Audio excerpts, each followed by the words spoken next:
uma alegria retornar a essa igreja. Querendo perguntá-la se eu já havia estado aqui. Eu lembro que há mais ou menos uns 6, 7 ou 8 anos me deu a honra de poder reunir com os irmãos, cultuar e compartilharmos a palavra do Senhor nosso Deus.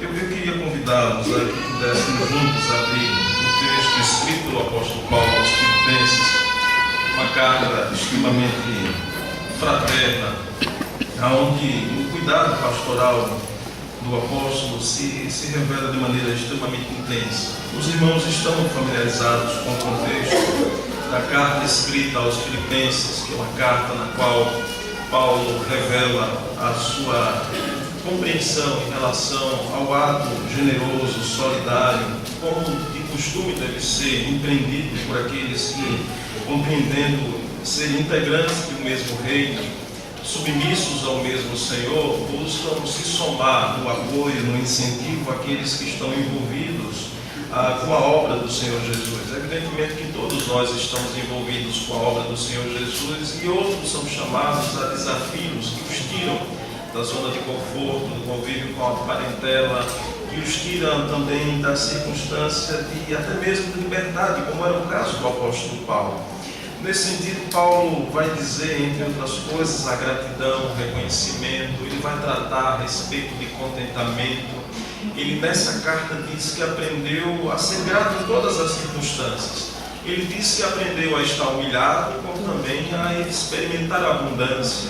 Ele diz que a razão para essa reação sempre de gratidão diz respeito ao fato de que tudo posso naquele que me fortalece. Essa é a base para que Paulo, então, revela essa intrepidez, essa ousadia, esse equilíbrio, essa coerência da sua teoria com a sua atitude prática. E é justamente na prática que nós somos desafiados a exemplificar o quanto efetivamente nos influencia aquilo que nós cremos. Nesse sentido, esse é o contexto geral da carta escrita pelo apóstolo Paulo aos Filipenses. Mas eu nessa manhã, irmãos, honrado pelo convite que nos faz o reverendo Broto, e para que compartilhemos, eu queria compartilhar e buscar tratar com os irmãos a respeito de um grave problema.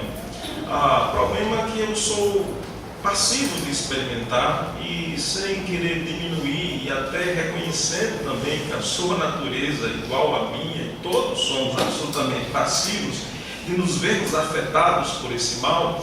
Eu quero então lhe convidar a, abrindo no capítulo 4, olharmos o que o apóstolo diz nos versículos 6 e nos versos 7 desse capítulo, quando o apóstolo então, ele trata, ele orienta, ele alerta, ele exorta aqueles seus leitores, os seus irmãos amados, aquela igreja que está somando-se, aquela igreja que está sujeita às mesmas medidas já anteriormente apontadas pelo nosso Senhor, quando diz assim: nesse mundo teremos aflições.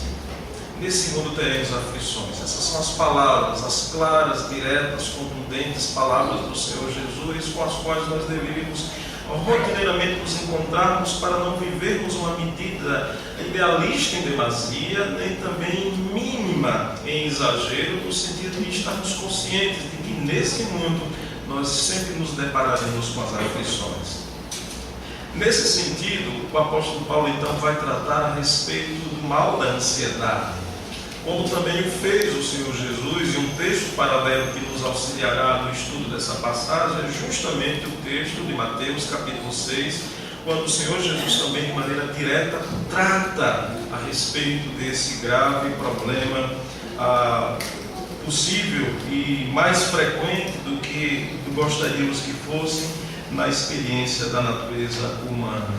O apóstolo, no contexto de Filipenses capítulo 4, versículo 6, de maneira bem direta, ele diz assim: não andeis ansiosos de coisa alguma, em tudo, porém, sejam conhecidas diante de Deus as vossas petições, pela oração e pela súplica, com ações de graças. O efeito disso é que a paz de Deus, que não é pequena, mas que é poderosa, e ela de fato excede todo o entendimento, guardará o vosso coração e a vossa mente em Cristo Jesus. Amém?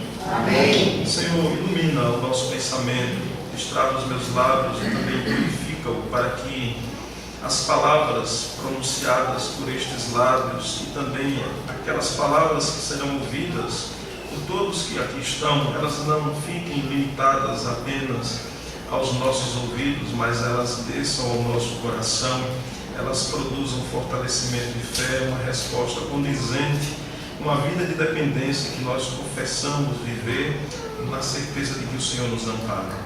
Ajuda-nos a estudar a Tua Palavra e que ela nos console, nos abençoe, nos anime para a glória e serviço ao Teu santo nome. É assim que eu te peço no nome do Senhor Jesus. Amém. Amém. Irmãos, eu quero dizer que essa é de fato uma das principais e mais comuns reações dos homens aos efeitos desse tempo que nós vivemos, a ansiedade.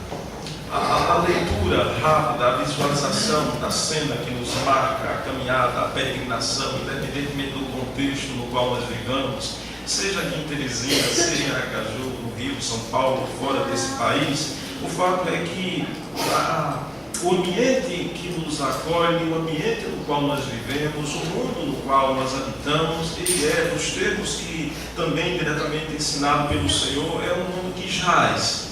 É um mundo de morte, é um mundo de angústias, é um mundo no qual, na agenda de todos nós, está invariavelmente, devidamente anotada, a experiência que nos fará experimentar algum grau de sofrimento. Sofrimento é rotina, tensões e pressões, lutas são também coisas do costume da nossa prática de vida, serão coisas com as quais, invariavelmente, nós haveremos de nos encontrar. Em meio a uma cena difícil vivida pela nossa igreja no mês passado, quando, por certo, talvez isso tenha se tornado motivo de oração, e aqui registra-se a nossa gratidão, porque esse assunto se espalhou de canto a canto, o desaparecimento de um presbítero nosso, e depois o desfecho desse desaparecimento foi a morte daquele irmão, uma coisa que nos deixou absolutamente ignorantes em relação aos motivos. Nós não sabemos os fatos, não sabemos os detalhes que levaram aquele irmão a se desprender de sua casa e ser encontrado a 3.000 quilômetros da nossa cidade.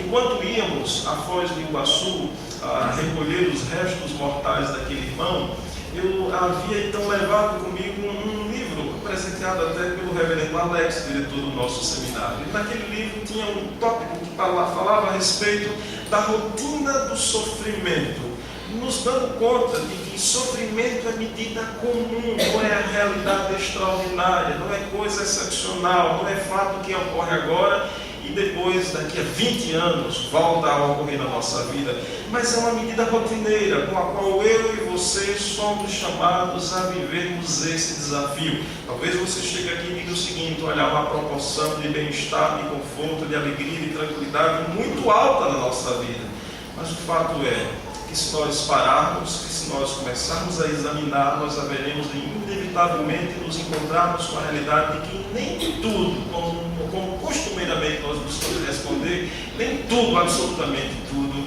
vai bem. Eu não quero com isso te tornar uma pessoa portadora de um pensamento negativo, de uma mente que é também confinada e disposta agora a dizer que sempre temos algo a lamentar. Não é esse o sentido. Mas depois que o homem caiu, depois que a morte nos afetou, como nos diz o texto do livro de Gênesis, depois que todos nós fomos apostos nessa condição, como fruto do pecado dos nossos primeiros pais, o que nós temos é que nesse mundo nós não teremos aquilo que habitualmente respondemos o tudo bem. Tudo bem não é experiência possível na cena em que nós vivemos. Então, nesse sentido, nós sempre estaremos sujeitos a lutas, aflições, problemas, tribulações de todos os tipos e de variados níveis. E, lamentavelmente, em meio a essa rotina com a qual nós vamos nos deparando com lutas e aflições, uma das respostas mais comuns dada pela pessoa é justamente uma resposta ansiosa, uma resposta que vai conflitar com a orientação deixada pelo Senhor em sua bendita palavra. O fato objetivo é que o crente não deveria estacionar na vaga destinada aos ansiosos, porque a ansiedade ela precisa ser compreendida como um grave mal, como um pecado, como uma regra que é quebrada, como um deixar de observar uma instrução poderosa. E se o Senhor é tudo aquilo que nós dizemos que Ele é, o Santo Senhor, o poderoso Deus, aquele que nós confiamos, aquele que nos sustenta com a sua mão poderosa, o Deus de toda a providência, nós deveríamos então observar a sua orientação, a qual encaminha a proibição para o envolvimento com isso. Um querido irmão define a ansiedade da seguinte forma: ansiedade é um parasita que estrangula as nossas emoções e rouba o nosso vício. É considerada o mal desse século, pois atinge pessoas de todos os estados sociais, de todos os credos religiosos e de todas as faixas etárias. A ansiedade é uma espécie de asfixia da alma, é uma estranguladora das nossas emoções. Eu gostei do conceito que esse irmão deu a respeito da ansiedade, porque quem se viu, e eu também já me vi, eu também me compreendo, sujeito às ansiedades, e na experiência com a ansiedade, foi justamente isso que eu identifiquei como efeitos em mim. Esse poder estrangulador, essa coisa que abafa, que sobressalta, que tira a nossa alegria, que rouba aquela condição que na verdade nos é dada na experiência de tranquilidade produzida pela paz do Senhor, que também nos é concedida como uma ação misericordiosa do nosso bendito Deus. A palavra ansiedade, irmãos, ela traz consigo alguns sentidos, ou o contexto da ansiedade dentro da cena bíblica, ela traz consigo alguns sentidos que nós precisamos buscar identificar. Primeiro, a ansiedade, ela transmite a noção de um cuidado medroso.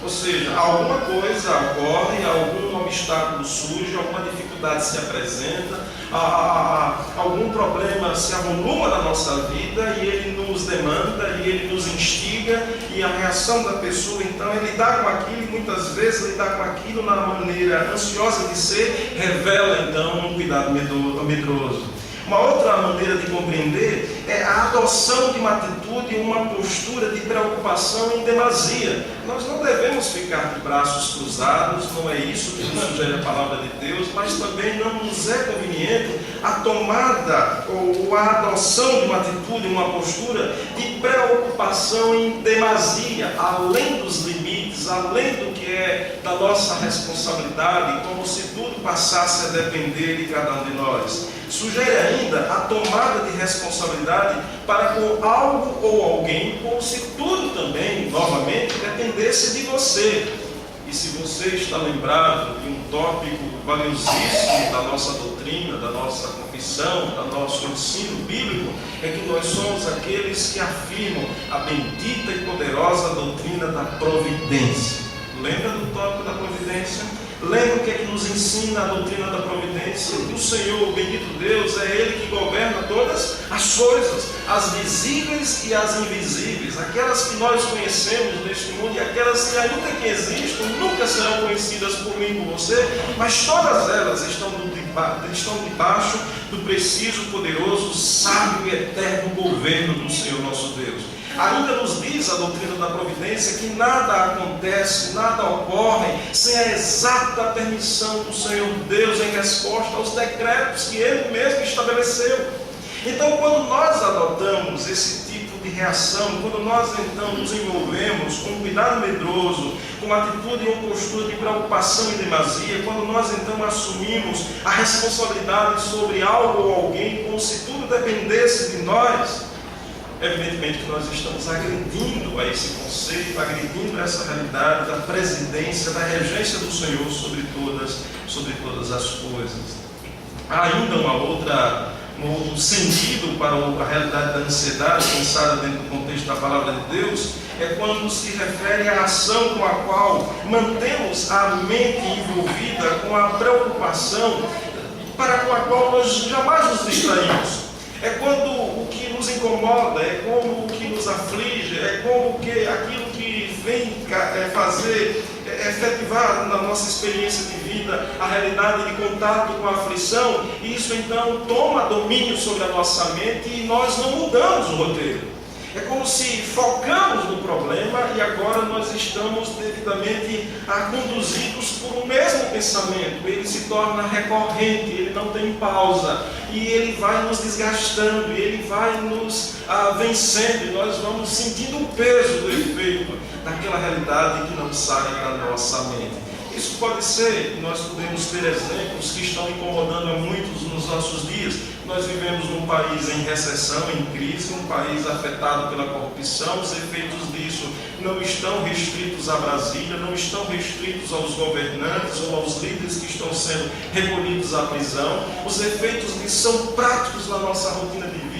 A vida, então, é paga com um custo mais elevado e algumas pessoas estão sendo privadas da oportunidade do ganho para poder prover essas despesas, pois muitos estão desempregados. Isso tudo afeta, isso tudo aflige. Somando-se a isso, nós vivemos num país infeccionado com muitas doenças. Lembra do famoso mosquitinho? Né? Desse mosquito deriva dengue, desse mosquito deriva zika, desse mosquito deriva chikungunya. Até então é as que eu lembro, mas ele é também, daqui a pouco haverá de ser identificado como promotor de alguns outros males e com uma série de efeitos colaterais. A microcefalia, né? Aquela realidade de uma doença que afeta as crianças ainda na fase de formação, com as quais, afetadas por isso, poderão vir a surgir nesse mundo com graves problemas, insuperáveis problemas naquilo que é a capacidade da medicina, no sentido de reverter, e tudo isso sobressalta, tudo isso afeta, tudo isso põe sobre risco de nós nos vermos reagindo sobre a regência da ansiedade.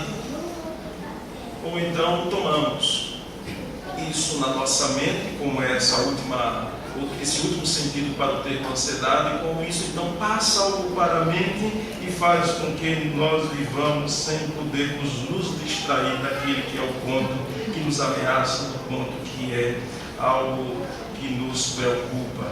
Pois bem, tratando então a respeito da ansiedade, nós precisamos fazer lembrar que a pior das reações, ou o pior dos sentidos para o envolvimento com a ansiedade, diz respeito justamente isso, a ser uma reação na qual nós passamos a agir de maneira desconfiada sobre aquela sensação de que caminhamos na dúvida, caminhamos sobre o regime da incerteza. Nós afirmamos que Deus é o bendito Deus, digno merecedor da honra, dos louvores que aqui nós cantamos, da confissão de que Ele é aquele que nos tirou da morte para a vida, da confissão de que nele nós existimos e nele nós nos movemos, como afirma o apóstolo Paulo aos atenienses. Mas aqui, quando afetados e se nós nos deixarmos e nos permitirmos envolver com ansiedade, haveremos então de, quem sabe, a esse grau de desconfiança, ficarmos como muitos lamentavelmente ficam. Será que tem saída? Será que tem solução? Será que de fato eu haverei de superar essa luta? Será que o problema haverá de ser superado, a barreira transposta?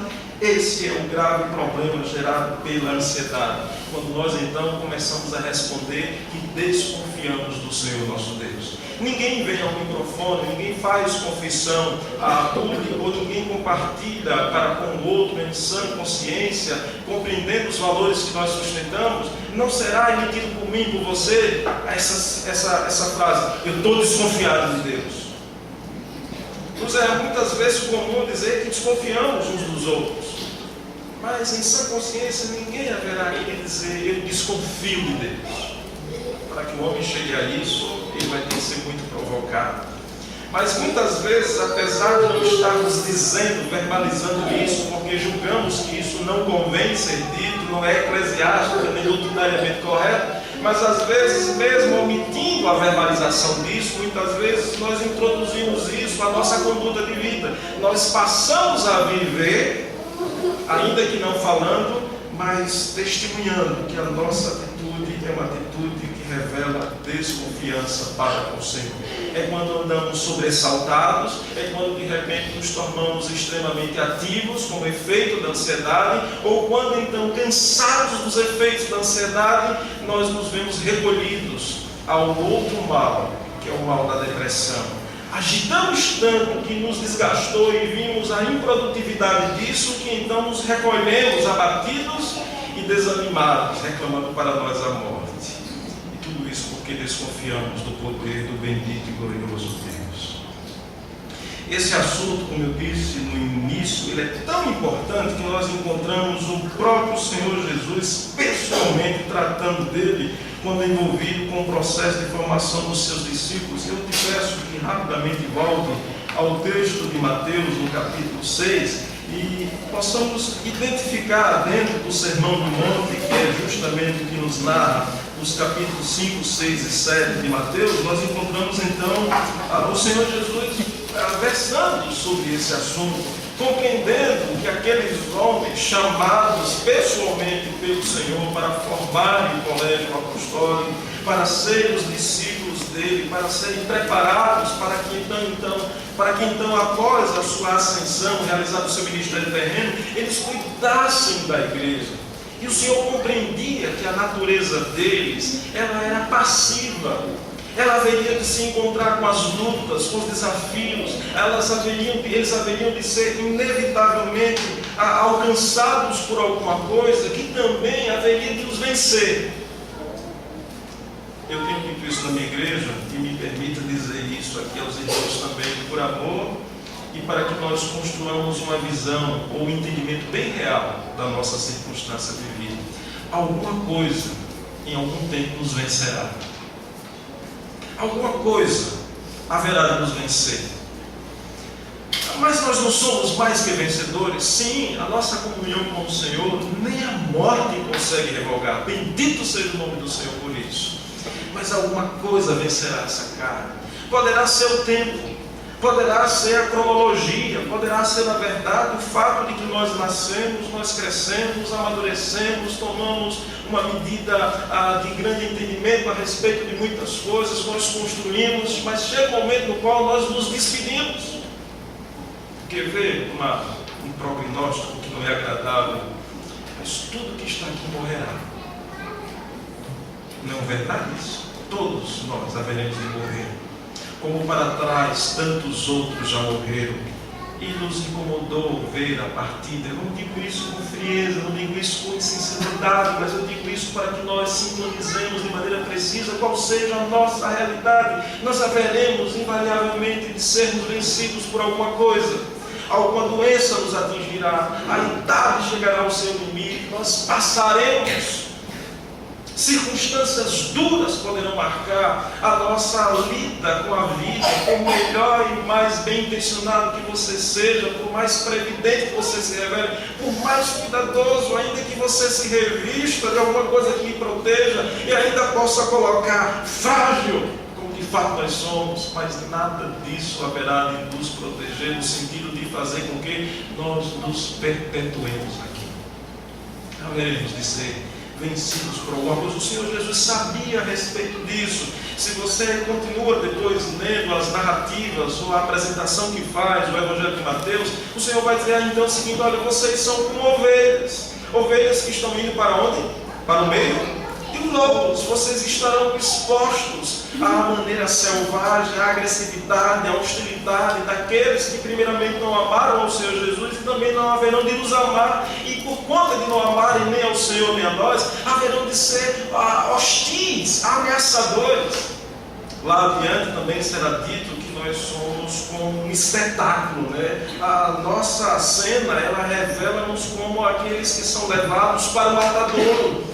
A nossa cena enquanto igreja, enquanto seguidores, enquanto sustentadores da confissão em Cristo Jesus, elas nos colocam não num mar de rosa, num céu de brigadeiro, numa vida isentada de problemas. Pelo contrário, até mesmo dado o fato da nossa comunhão com o Senhor, é certo que isso faz agendar lutas e aflições. É por conta dessa realidade que o Senhor Jesus então narra ou ensina esse tema, a respeito desse tema aos seus discípulos a partir dos versículos 25.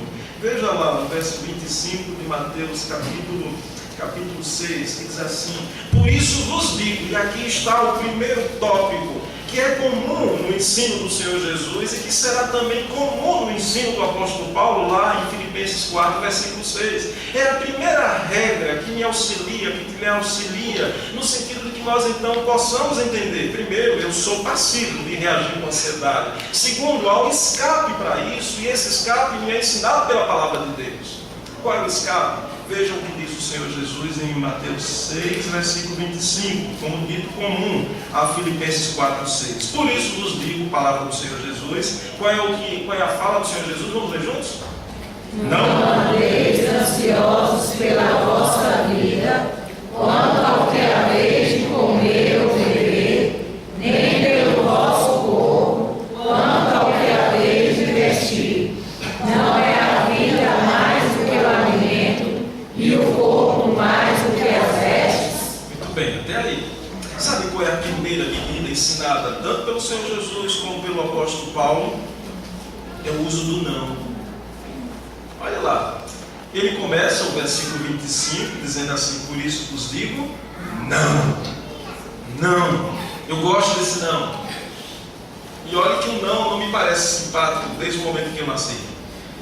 Eu tenho rebeldias em relação ao não. Você também tem rebeldias em relação ao não. Desde que nascemos, nós reagimos ao não de maneira antipática. Faça o teste com o filho, faça o teste com o recém-nascido. Tire ele daquilo que ele compreenda ser a sua medida de conforto. Tire ele daquilo que ele está compreendendo, sem palavras, sem, na verdade, racionalizações mais profundas. Mas tire-o daquilo que ele quer, proibindo, fazendo isso por amor, por preservação. Ele vai fazer a birra, ele vai chorar, ele vai reclamar. Eu lembro da minha filha quando eu dizia não, e ela fazia como ouvir, fazia boquinha, as lágrimas vinham, a capacidade teatral de reagir, né? Disposta ou não. A mesma coisa eu fiz, a mesma coisa você faz.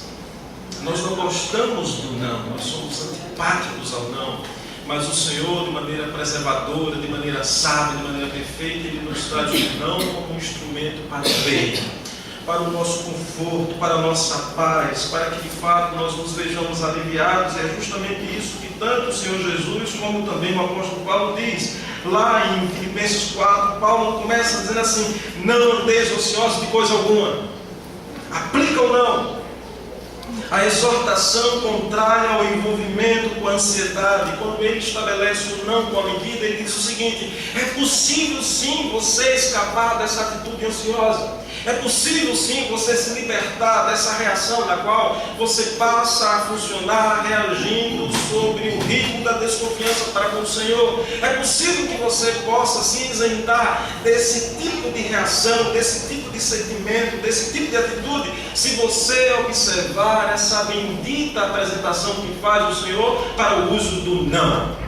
Você tem a prerrogativa, você tem a potencialidade de compreender o não que o Senhor traz e adotá-lo na sua vida, vendo o problema, vendo as lutas, vendo as aflições, entendendo e dando nome àquilo que te incomoda, entendendo a ameaça, mas entendendo a sabedoria e o domínio daquele de quem nós dependemos, quando ele então diz assim: não. Eu quero entender também aqui, apresentar para os irmãos, que esse não, ele é poderoso e deve ser acatado com o mesmo peso que nós atribuímos a outros não dados pelo Senhor Jesus. Alguém já disse que o problema dos 10 mandamentos, sabe qual é? Qual é o problema dos 10 mandamentos? Não. Mas é justamente o que não é problema dos 10 mandamentos é o quê? Não ultrapasse. Vamos pensar um pouco antes, vamos pensar em Adão e Eva. O não foi trazido pelo diabo, o não foi apresentado como sendo uma impropriedade. O Senhor chega e diz assim: olha, não coma, não é o que preservaria a vida. Não, é o que garantiria as mesmas benditas condições emocionais, espirituais, físicas, de paz, com as quais os nossos primeiros pais se viram brindados pelo Senhor Deus no ato de nos criar em perfeição, como de fato os criou. E trouxe ali a limitação: não coma, porque no dia em que disso vocês comerem, certamente o quê? Morrerás. Aí, seduzidos, encantados por tudo aquilo, foram comer e de imediato, capítulo 3 do livro de Gênesis, dá conta de que aquele homem e aquela mulher de imediato compreenderam de que o não era oportuno, de que o não era preservador, de que obedecer o não haveria de garantir aquilo que os isentaria daquela reação agora sob o regime da vergonha, daquela busca infeliz, buscando se esconder de Deus, daquela experiência de agora se ver sobre a mira e sobre o exato, preciso e justo juízo de Deus, quando ali pune a desobediência do homem em haver feito aquilo que o Senhor disse não deveria ser feito jamais. Depois nós encontramos a lei, onde ela nos dá uma série de nãos. Não terás outros deuses diante de mim, não serás idólatra. E por aí vai, você conhece um após o outro. Ou seja, aquilo que o Senhor traz com o peso de mandamento, com o peso daquilo que é a sua condição enquanto majestoso Deus, aquele que é o soberano Senhor, a quem nós devemos respeitar, a quem não cabe, na verdade, respondermos ou nos opormos, mas compreender que a sua medida é sábia. Aquilo que Ele traz será absolutamente preservador para a nossa vida. A primeira medida, então, que nos é ensinada, para que em meio às aflições, em meio às lutas, em meio a todas as dores e angústias, de variados níveis com as quais nós estamos lidando, a primeira saída que o Senhor lhe dá, e a mim também, é que nós façamos um bom, correto, exato, preciso, rotineiro uso do não. Diga não. Diga não à ansiedade, seja qual for a razão. Em Mateus capítulo 6, versículo 25, o que comeremos, o que beberemos, são representativos das coisas. Ali não é uma lista exaustiva, onde o Senhor Jesus diz, olha, o que vai nos afetar é a preocupação com o que comer, o que vai nos preocupar é a preocupação com o que haveremos de nos vestir. Não! Ali é representativo de uma multiplicidade de razões, de motivos, de circunstâncias, que são poderosas sim, que nos desafiam à manutenção da nossa crença de que o Senhor é bom. Como diz o salmista, bondade e misericórdia do Senhor me seguirão. Não são alguns dias, não. A bondade e a misericórdia do Senhor, ela nos segue apenas alguns dias ou todos os dias. Do mesmo modo que Ele também garante, quando termina os evangelhos, eis que estou convosco até a consumação dos séculos. E a presença do Senhor é a certeza de que Ele renovará sobre nós todo o cuidado indispensável para que nós possamos perseverar, para que nós possamos avançar e ao final então dizermos, como diz o apóstolo Paulo, em todas as coisas nós somos mais que vencedores, porque o Senhor nos garante. Bendito seja Deus por isso. Uma segunda máxima para o nosso uso, para que nós lidemos com ela, visando então a superação do mal da ansiedade, da incidência da ansiedade sobre a nossa vida, é justamente o entendimento de que o envolvimento com a ansiedade é experiência improdutiva, desgastante. Veja, primeiro o Senhor Jesus diz assim, não fique ansioso, resista a isso, combata isso, tenha altivez, tenha atitude, adote isso que eu estou dizendo, creia, não adote esse caminho. Segundo, Ele nos faz compreender que se você insiste, achando que vai gerar algum resultado, que vai conseguir desatar um nó, superar a barreira, vencer a luta e por aí se vai, com base no seu esforço, então agindo acelerado sob o regime da ansiedade, Ele vai nos esclarecer, lá em Mateus capítulo 6, que essa experiência, que esse esforço, que essa lida, que esse trabalho, que essa coisa toda só gerará canseira. É experiência improdutiva. Veja o que diz os versículos posteriores em Mateus capítulo 6. Quanto ao que haveis de comer e vestir, não é a vida mais do que alimento? Verso 26 diz assim, observai as aves do céu, não semeiam, não colhem, nem ajuntam celeiros, contudo, vosso Pai Celeste as sustenta. Providência de Deus está sendo lembrada aqui. A manutenção provém do Senhor, todas as coisas invariavelmente provém do Senhor nosso Deus. É Ele que garante a assistência que nós necessitamos. Aí ainda diz assim, não valeis vós muito mais do que as aves? aí vem o entendimento de que se envolver com a ansiedade é medida improdutiva. No versículo 27, leia comigo. Qual de vós, por ansioso que esteja, pode acrescentar um côvado ao custo da sua vida? Ele chama novamente aqui uma medida de preocupação, ele dá um exemplo e novamente ele insiste em dizer que isso é representativo com os demais temas que podem instigar o nosso coração, a nossa mente a agir ansioso. Ele diz o seguinte: a própria existência, por mais que você se dedique a pensar, por mais que você se esmere, por mais que você invista, por mais que você lute, por mais que você se esforce, por mais que você trabalhe, por mais que você estude, por mais que você se empenhe, por mais que você chame outros a aderir a esse seu esforço, por mais que você se isole buscando um lugar absolutamente deserto, como se de repente fosse um lugar de equilíbrio para o seu existir, isso não lhe garantirá a existência. Porque o ato de existir, ele não é celebrado com base no domínio que o meu coração pretende ter sobre a realidade da minha existência. O ato do meu e do seu existir, ele continua e sempre será assim, governado pelo bendito Deus. É improdutivo, não gera nada. A ansiedade que governa o coração do homem, que faz com que ele passe a agir freneticamente, se esforçando como se tudo fosse então resultado do seu esforço, só gerará canseira. Além de logo no início ofender ao bendito Deus, quando passa a assistir ao seu filho, aquele que é remido pela sua graça, aquele que está debaixo do seu cuidado, agindo como se na verdade não precisasse, não dependesse do Senhor.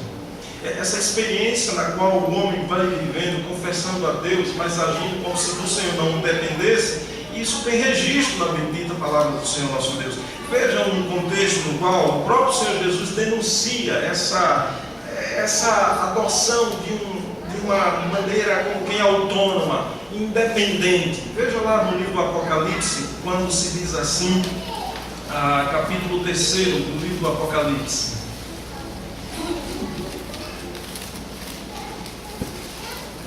Capítulo 3, versículo 14 em diante,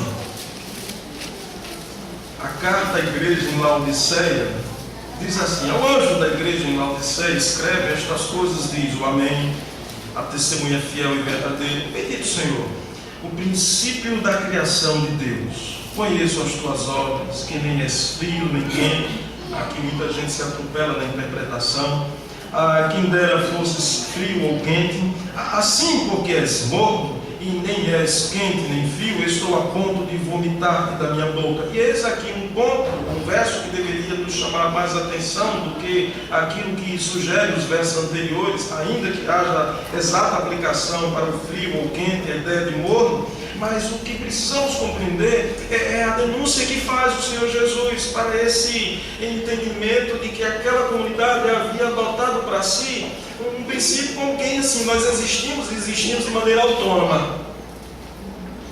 Pois dizes, palavras do Senhor Jesus, estou rico e abastado e não preciso o quê? De coisa nenhuma. E nem sabes que tu és o quê? Infeliz, sim, miserável, pobre, cego e nu.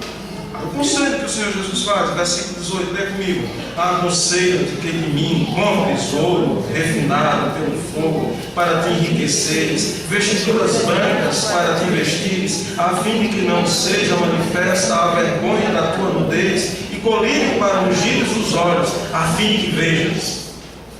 O Senhor diz: olha, essa pretensão, esse desejo, essa ambição de viver como se de maneira autônoma, independente, ela é infrutífera. Essa medida com a qual nós nos envolvemos, acelerados, correndo, como se tudo dependesse do Senhor, de nós e não do Senhor, isso nos faz, na verdade, envolvidos com uma medida que é absolutamente improdutiva. Há aulas depois daqui, e eu preciso caminhar para concluir, e eu quero apresentar a terceira máxima com a qual nós devemos lidar com o mal da ansiedade, quando ele de alguma maneira surgir no horizonte da nossa vida. A terceira máxima, irmãos, a melhor e mais sábia medida é confiar no Senhor. Amém? Amém. A melhor e mais sábia medida é confiar no Senhor. Volte para Filipenses. O não de Paulo é o não ensinado pelo Senhor Jesus. A medida de Paulo é comum àquela que ensina pelo Senhor Jesus, quando diz assim, é improdutivo, por isso o não acrescenta para não nos envolvermos com ansiedade, seja qual for a razão, isso não vai trazer solução para os nossos problemas. Ele então acrescenta, e veja, grife, marque, lembre, quando Paulo então diz assim, em tudo, faça um rol, abra uma lista, se o papel for pouco, pega lá um computador com uma memória ampla e comece a registrar quais sejam as coisas que de alguma maneira me desafiam, quais sejam as coisas que de alguma maneira trazem sobre você o risco de você reagir preocupado. Pega tudo isso. E ainda abra um espaço para aquelas que você não conseguirá lembrar, mas que são reais e possíveis de alguma maneira marcar a tua caminhada. Em tudo, porém, o apóstolo diz assim, sejam conhecidas diante de Deus as vossas petições, pela oração e pela súplica, fazendo isso com ações de graças. Resumidamente, o que Paulo está dizendo é o seguinte, confie no Senhor, porque Ele é bom. A bondade do Senhor é perfeita.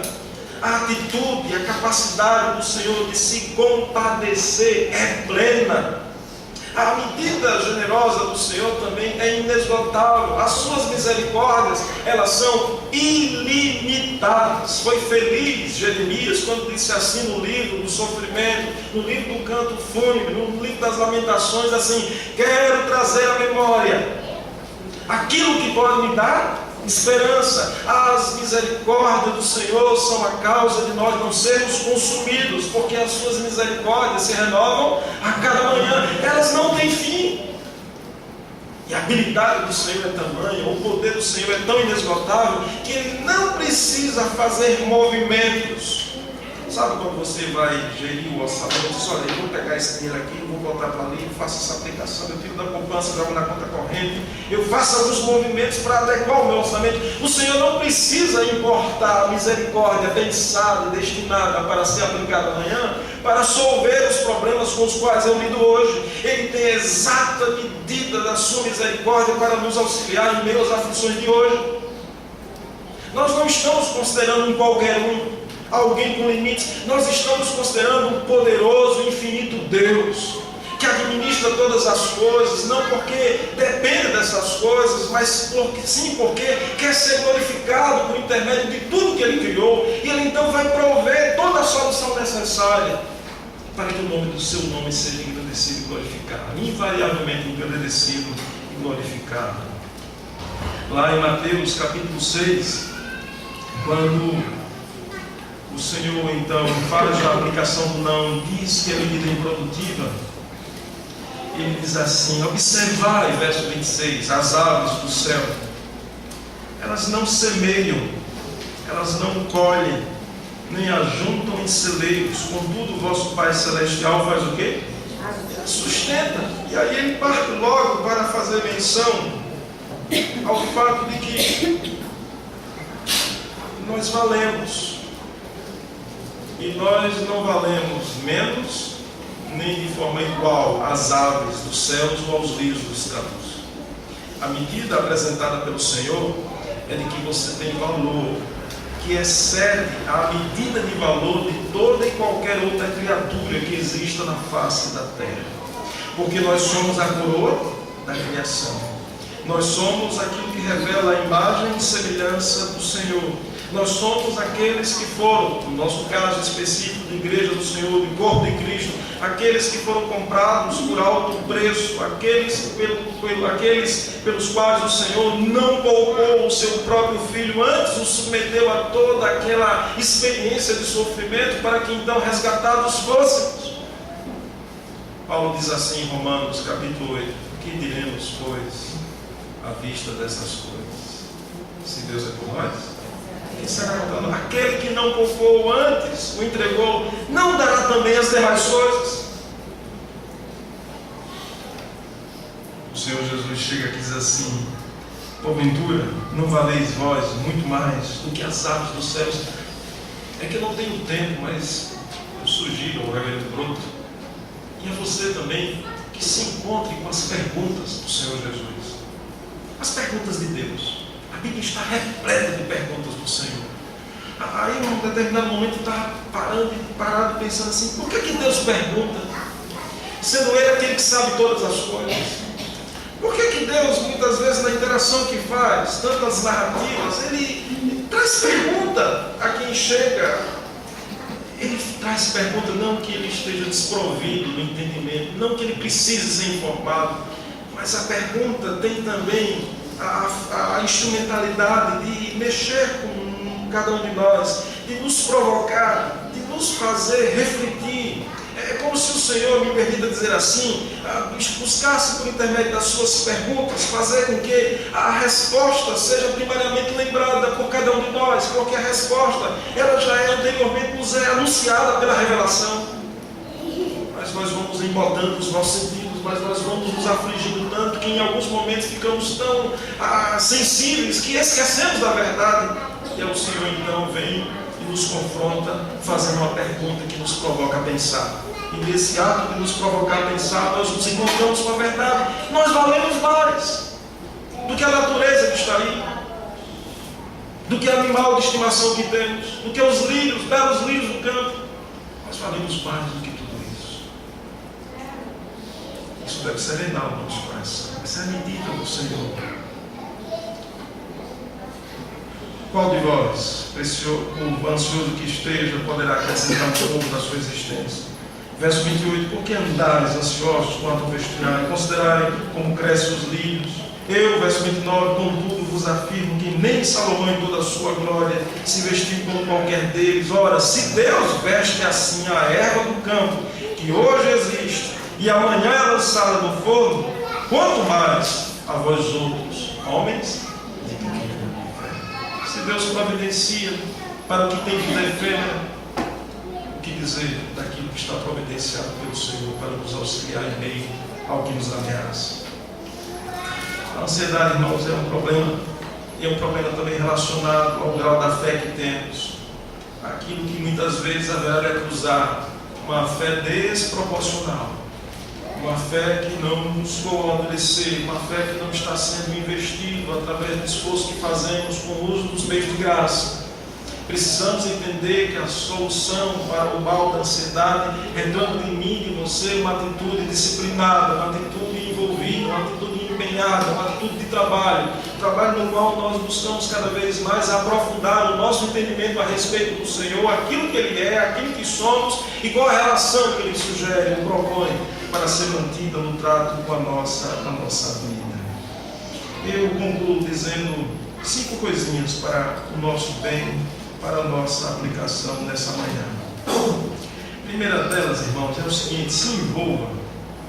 Aliás, não se envolva com aquilo que seja atribuição específica do Senhor. Ele disse que cuida. Deixa Ele cuidar. Não se envolva. Tem um momento no Salmo, e me foge a lembrança do endereço do Salmo, mas tem um momento que o salmista diz assim: aquietai-vos, sabei que eu sou Deus. De maneira muito particular, muitas vezes eu interpreto o Senhor dizendo assim: cala a boca, se recolha, fica tranquilo, eu estou vendo tudo. A minha sensação em alguns momentos, por conta da minha carnalidade, da minha pecaminosidade, é que o Senhor se esqueceu de mim. O meu entendimento muitas vezes me induz a imaginar que a minha rotina passa desapercebida ao Senhor, como também disse Israel lá em Isaías 40.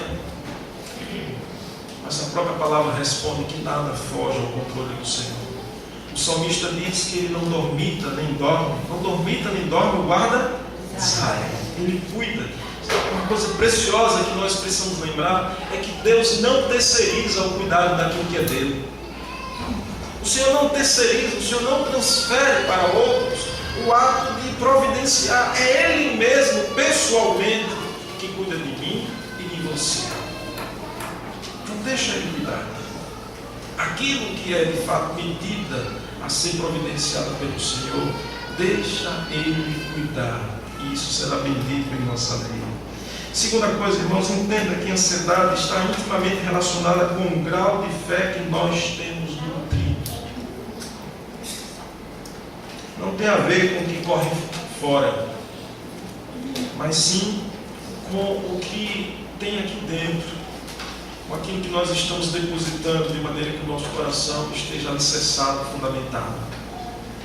Não se iluda. A cena na qual nós estamos vivendo, ela vai multiplicar razões a mais para a aflição. Nós não vivemos num mundo que está declinando do exercício do mal. Pelo contrário, o exercício do mal será a regra crescente. Nós não estamos vivendo num mundo no qual a iniquidade haverá de retroceder. Pelo contrário, o próprio Senhor Jesus profetiza que a iniquidade haverá de se multiplicar. Nós estamos vivendo num mundo no qual, de repente, as circunstâncias não propõem conveniência. Pelo contrário, elas haverão de cada vez mais comprometer o conforto e a conveniência com a qual nós estamos vivendo.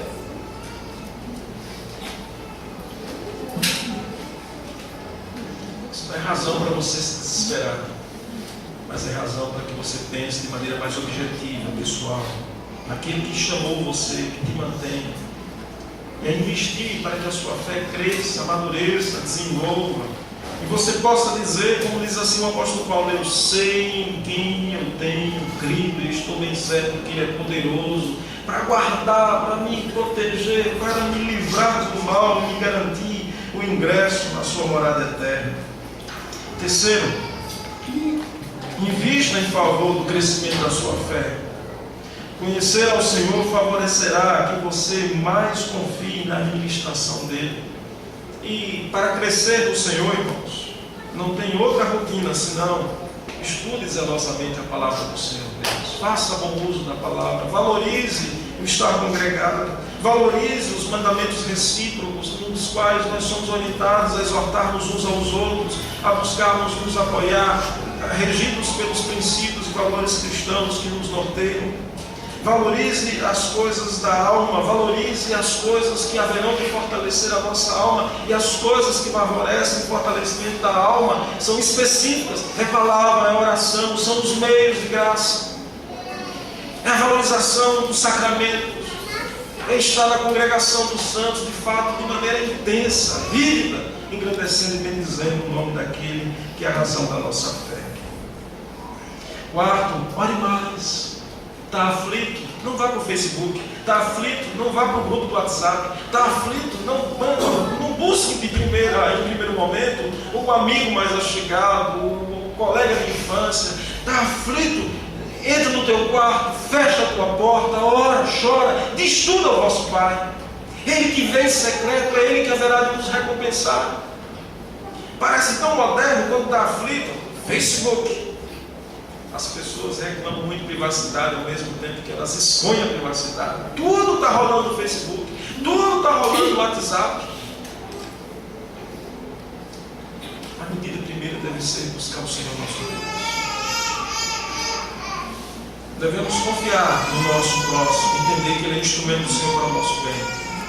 Mas recentemente eu fiz teste, eu não estava bem. Uma irmã veio com um protocolo e perguntou: pastor, tudo bem? E eu respondi para ela: não. Só ok, pastor, bom dia. É protocolar. Mas eu digo certo que quando nós buscamos ao Senhor e dizemos: Senhor, meu coração está triste, eu tenho aflições, os meus limites estão acusados, estou desempregado, estou enfermo, estou com câncer, com dengue, com chikungunya, tenho uma gestação sob risco, tenho um relacionamento sob aflição, tenho lutas, tenho injustiça em curso, tenho dores que eu não consigo reportar. Ele não vai dizer assim: tudo bem, filho, isso é besteira. Ele não vai se distrair.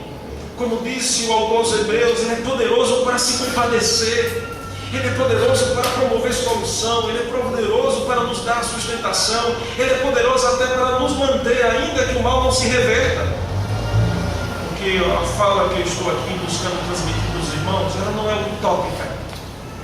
Como eu disse no início, algumas coisas haverão de nos vencer.